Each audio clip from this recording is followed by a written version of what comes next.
शिल्पा राउत जी से, उसके बाद चलेंगे राजेश पालवी के पास एफएनओ सुपरस्टार के लिए, फिर अमित सेठ जी के पास चलते हैं चार्ट का चमत्कार के लिए, और सनी अग्रवाल के पास मिड कैप फंडा के लिए। शिल्पा जी, आपका सस्ता ऑप्शन ट्रेड।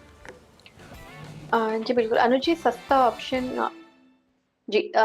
ऑप्शन रहेगा पुट में दीपक नाइट्रेट। दीपक नाइट्रेट एक ब्रेकडाउन पे ही है, 2300 के नीचे इसमें वीकनेस बढ़ गया है, जहां पे लेवल्स ऑफ मुझे लगता है 2150 तक भी आपको बहुत क्विक मिलना चाहिए। तो 2200 का पुट इसी सीरीज का लेंगे, क्योंकि नेक्स्ट सीरीज में लिक्विडिटी थोड़ा कम है and premiums are very high. तो इसी सीरीज का 2200 का पुट लेंगे, जो रफली 25 रुपए में ट्रेड कर रहा है। आप इसमें पार्टिसिपेट कीजिए। आप यहाँ पे स्टॉप लॉस 17 का रखिए, और पहला टारगेट रहेगा यहाँ पे 35 का। इसके ऊपर ये मतलब और नीचे जाता है तो आपको ये टूवर्ड्स 42 भी ट्रेड करते मिल सकता है। दीपक नाइट्राइट पे अगर आप देखें, आपके पास पुट ऑप्शन का विकल्प है और डीरो पे ट्रेड करता है 2290 पे पुट ऑप्शन, 2200 की पुट। राजेश पालवे जी, एफएनओ सुपरस्टार, क्या पिक कर रहे हैं आप? तो वीरेंद्र जी, शॉर्ट साइड में स्टॉक जो पसंद आ रहा है वो है डिवीज लैब का। स्टॉक ने अगर हम सेटअप देखें तो स्टॉक ने अपने 50 डे 100 डे मूविंग एवरेज के नीचे अब ब्रेकडाउन दिया है। स्टॉक में जिस तरीके से शॉर्ट बिल्टअप यहाँ पे देखने को मिल रहे हैं, हमें लगता है यहाँ फर्दर और डाउन साइड ओपन होते हुए दिख रही है।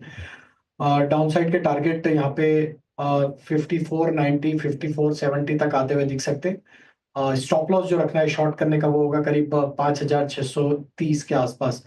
तो डिवीज लैब फ्यूचर शॉर्ट करने की सलाह। डिवीज लैब फ्यूचर शॉर्ट करने की सलाह फिलहाल एफएनओ सुपरस्टार के लिए। अमित जी, आप बताइए चार्ट का चमत्कार कहाँ हो सकता है? चमत्कार जी शेर जी, बीएल भारत इलेक्ट्रॉनिक्स लिमिटेड में एक शॉर्ट की सलाह है। करंटली लगभग 263 के लेवल्स पे ये ट्रेड कर रहा है। यहाँ पे हमने देखा कि वापस एक फ्रेश ब्रेकडाउन है। स्टॉक ने रिसेंट एक रिकवरी दिखाई थी टुवर्ड्स इस मूविंग एवरेजेस, लेकिन वहां पे वापस एक लोअर हाई बना के सारे मूविंग एवरेजेस तोड़ के वापस नीचे जा रहा है।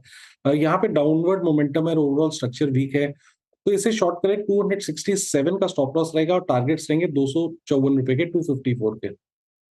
ओके, चलिए आप चलते हैं सनी जी के पास मिड कैप फंडा के लिए। सनी जी, बताइए क्या पिक कर रहे हैं आप? अनुज जी, मैं स्वराज इंजन को पिक करना चाहूंगा। बेसिकली करंट मार्केट प्राइस 33,000 के आसपास है और हमारा प्राइस टारगेट रहेगा 3600 का। बेसिकली महिंद्रा एंड महिंद्रा की सब्सिडरी कंपनी है, ट्रैक्टर्स के लिए इंजन बनाती है। Q3 के जो नतीजे है काफी बेहतरीन आए थे। हमने देखा था कि इंजन के जो वॉल्यूम्स है हाईएस्ट एवर कंपनी ने पोस्ट किए थे, 27% अप, पैट 33% बढ़ा था, रेवेन्यू 23% बढ़ा था। और एट द सेम टाइम जिस तरह से ट्रैक्टर इंडस्ट्री का जो ग्रोथ आउटलुक है काफी बेहतरीन है, हमें लगता है कि Swaraj engine, which is again a proxy play on tractor industry, can be accumulated with a price target of 3600। तो ये 4 ट्रेड्स आए और आपकी स्क्रीन पे पहला ट्रेड था सस्ता ऑप्शन दीपक नाइट्राइट की 2200 की पुट। आपको इस पर पिक करनी है 2590 पे ट्रेड करते हुए 3542 के लक्ष्य के लिए। दूसरा ट्रेड था राजेश पालवी जी का आज का एफएनओ सुपरस्टार, उन्होंने पिक किया डिवीज लैब फ्यूचर सेल के लिए। फार्मा में एक ब्रेकडाउन है, आपकी स्क्रीन पे 5490 5470 रुपए के लक्ष्य के लिए, 5630 का स्टॉप लॉस। बीएल अमित सेठ जी ने 200 मार्क नीचे ट्रेड करता हुआ शॉर्ट किया है आज, 254 का यहाँ पे लक्ष्य है, 262.95 पे ट्रेड करता हुआ। और सनी अग्रवाल जी ने स्वराज इंजन पिक किया आज का अपना मिड कैप फंडा।